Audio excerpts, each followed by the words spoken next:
Hey everybody, PTO Pro here. This seemed like it probably should be video worthy. This is going to go out into 10x of Elms. I know I've been talking a lot about hacks, but it is ultimately for this platform. So here's the idea. We've got hacks in here running in Elms. So there's a new button you can click instead of the pencil. You get this little stack of paper looking thing. And so then it activates hacks. And so I showed some other prototypes earlier about loading things in from other places. Because this is Drupal based, we've got tokens that we still need to contend with. So when we've got this rolled into Drupal, you can see we have this CMS token tag. And there's views, blocks, entity, which are mostly for demonstration purposes. But let's see how this would work in context. So I've already got a token in place. It's these two adorable dudes. And so the hacks knows this is a CMS token. Cool. All right, so we'll move the whole thing down. And we don't have to worry about it repositioning or anything. We don't have to worry about the contents of this element. But we have an older issue. If you notice this little thing, which we're going to axe completely soon. This little thing here, we actually have an issue about it. That these contextual links kind of show up when they feel like. Now, this is because Drupal was rendering these previously on the back end. But they weren't really a very good workflow anyway. So let's see how I can edit this thing, because this is actually fundamentally a token. It's like those brackety type of a thing.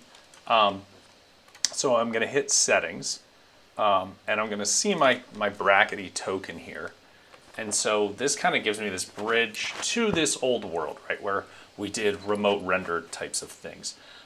You could put in more traditional tokens if I had one. Yeah, here we go. All right, so like, hey, embed render full node 55. Cool. But this is new, this edit this content button. So if you can see the address down there, it's actually pointing to node 55. So we've now got Drupal, when it delivers the paid response, figuring out the correct link required to edit whatever this is.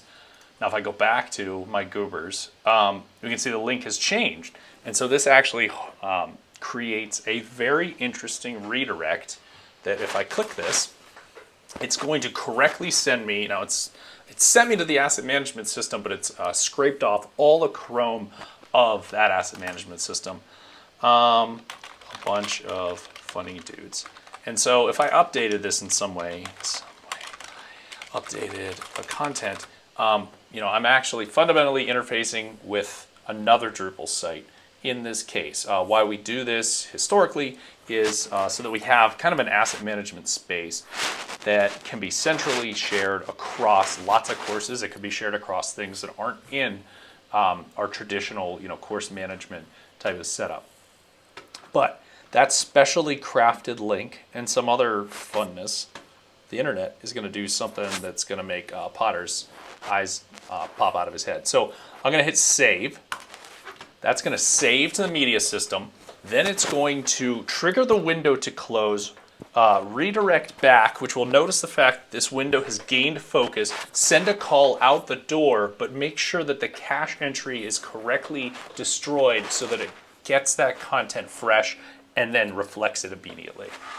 That is rather absurd, everything that just did. But it means that we can effectively orchestrate really complex systems and integrations in the network and do it via hacks, so that all that content that was there, all that content can be updated someplace else. And this is being updated in another location in Elms Learning Network. You'll see it flashes, frame goes away, and now we have it updated here. So that I can correctly update the underlying item, hit update. Now I've updated that item. Maybe I position it back. We'll move it down one. I'm using hacks now. And we can do whatever we want with hacks in this case, right? We've got our layout plates in there. I can hit save. And now that is saved to this course space that students would go and engage with. So if I fire this back up to load the page as people would see it, we'll see our happy-go-lucky little refresh icons which will go and fetch our content and put it in place in the way that it was designed. This is stinking awesome. When we get into things like complex studio environment integrations, that we start to leverage the capabilities of tokens but abstract them away from the user, we're going to be able to hit endpoints that allow you to set up and orchestrate your entire course ecosystem, except you're doing it from a unified panel. What just happened there is a pretty groundbreaking UX pattern that we have been talking about for years, literally years, the need for this type of UX pattern and flow to be able to allow people to build stuff in a single pane, but orchestrate the universe and correctly keep that data in sync, so that everywhere that this cool little picture is out the door is now updated appropriately.